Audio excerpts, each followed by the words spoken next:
Exato. E aí a gente chega, por exemplo, todos esses tratamentos,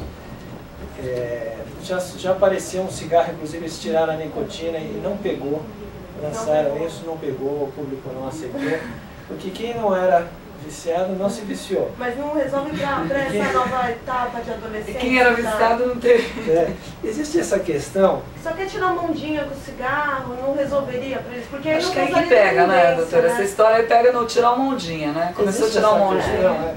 Existe a questão, o internauta, o Tonhão, se não me engano, ele comentou, né, por que disso ser vendido, né?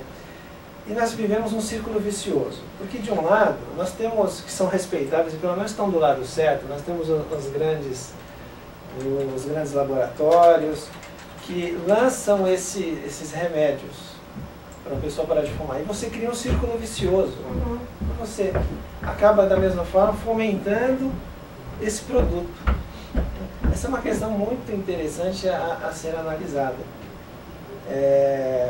É preciso evitar isso, né? É por isso que a nossa intenção, né, o que nós procuramos, a função precípua, a primeira da nossa associação e de outras associações, e nós damos muito valor às entidades e principalmente os profissionais, os médicos que dizem isso, são aqueles que colocam, nós precisamos divulgar o fato de ser já catalogado desde 1992 como doença, e da consciência, porque o fumante ele tem o problema de não conseguir compreender a realidade. Ele não consegue vencer é uma situação como se fosse, é muito semelhante a qualquer outra droga, né? Ele sabe que faz mal, ele convive às vezes com isso dentro da própria casa, né? Dentro da própria família, mas ele continua fazendo isso. Então, assim, por mais que se saiba, ainda fica... Desculpe interromper, mas o fumante não tem consciência, mas o Poder Judiciário também não, né? Porque de 108 causas, ele foi a favor, 101 vezes, ele foi a favor da indústria do cigarro. Por que, assim, se a gente tem que ter consciência, se os fumantes têm que ter consciência, por que as leis e o Poder Judiciário já não aplicam isso? Ok. Isso chega a ser vergonhoso até. Eu como homem da justiça, sou formado nessa área, né, jurídica. Nós vemos algumas sentenças em que um juiz, ele coloca às vezes até na sentença, na emenda dele, olha, eu consegui parar de fumar. Então o reclamante, né, o autor da ação também deveria buscar isso, né. Tem alguns que falam que não existe provas de que cigarro causa dependência, quando já está mais do que absolutamente provado. Já existem leis internacionais que foram ratificadas pelo Brasil, pelo Senado, já estão em vigor e que já esclarecem que o cigarro causa dependência e causa doença. Porque eles não consideram que o fumante seja um doente, né? A questão olha, é realmente um pouco triste isso, mas existem ações favoráveis, existe um grande número de ações, que a mídia, a imprensa, muitas vezes os meios de comunicação, eles estão muito próximos dos meios de publicidade, eles querem ainda tirar vantagem. Esse é um fato que nós não podemos deixar de lado. E essas ações, nós estamos agora, já existe uma ação coletiva, né, da Associação de Defesa da Saúde do Fumante, há 12 anos, que ganhou em primeira instância. Porque o cigarro, ele é um produto sui generis que ele não obedece praticamente nada do Código de Defesa do Consumidor. Você não tem prazo de validade. Ele teria que colocar as 4.700 substâncias. Conhecidas só, né? Tem as outras. Os maços de cigarro teriam que ter o tamanho de mais ou menos 50, 60 centímetros cada um para colocar as 4.000 e tantas substâncias, né, que fazem mal. Tinha que ser um cigarrão. Né? Eu vou dar um exemplo aqui, um dos motivos, né, da pergunta do Tonhão, do internauta. Por que não é proibido? Né? Porque esse produto hoje já deveria ser vendido apenas em farmácia, sabe? Para que as pessoas, criar dificuldade para que as pessoas comprassem e adquirissem o produto. E um dos casos, são vários fatores, mas eu vou dar um fator só, como foi comentado aqui, né? A questão da indústria, que é muito forte nisso. Né? A indústria do tabaco, o Brasil é só uma filial. Uma pequena parte, é uma pequena parte da British American Tobacco, europeia. E aqui no Brasil, os presidentes da Souza Cruz, que seguram as pontas, né, eles, em determinado momento, quando ou eles se aposentam e vão para lá, então eles vão ocupar cargos na Europa, e aí tem lá suas casas, os seus carros, podem dar todo o apoio para a família, viver num país de primeiro mundo, depois de terem cumprido um determinado período de anos aqui no Brasil.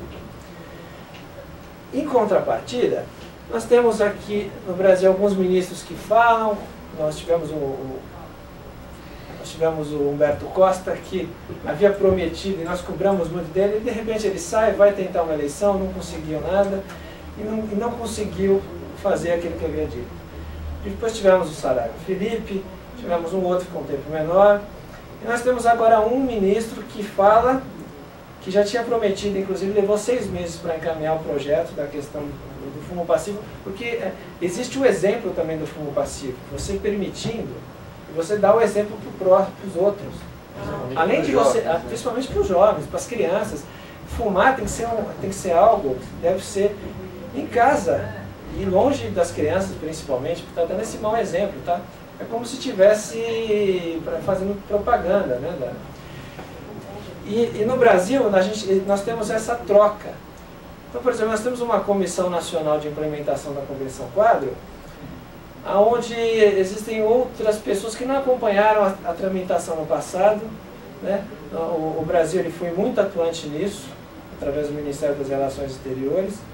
O ministro Luiz Felipe Seixas Correia, ele presidiu inclusive a comissão que tratou do Tratado Internacional. Nós temos outras pessoas que vão entrando no lugar, surge quando nós acompanhamos algumas reuniões, chegam pessoas que não sabem nada sobre o assunto, mas nada, absolutamente nada.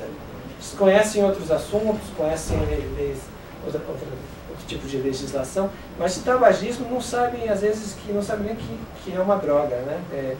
Nós temos o lobby da indústria, que o Poder Executivo deveria classificar como droga, a nicotina, e o lobby faz isso. E nós temos a questão política, que é a principal de todas, né? E é preciso falar, foi dito aqui, né? Será que o ministro fuma? Não, o ministro não fuma.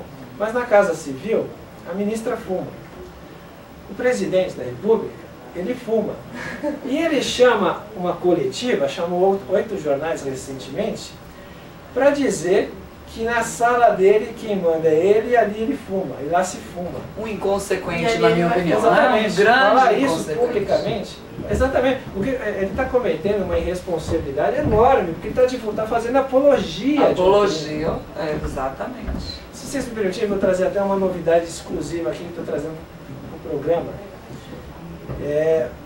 Nós temos uma ideia, a antiga lei de entorpecentes, ela classificava como, ela punia qualquer produto que causasse dependência.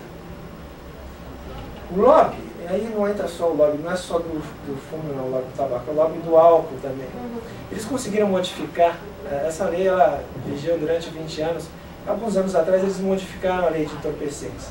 E a atual lei, ela não diz mais, eles conseguiram modificar o artigo. Então hoje, o crime de apologia, né, não é mais para qualquer substância que cause dependência, é para qualquer substância que é classificada como droga.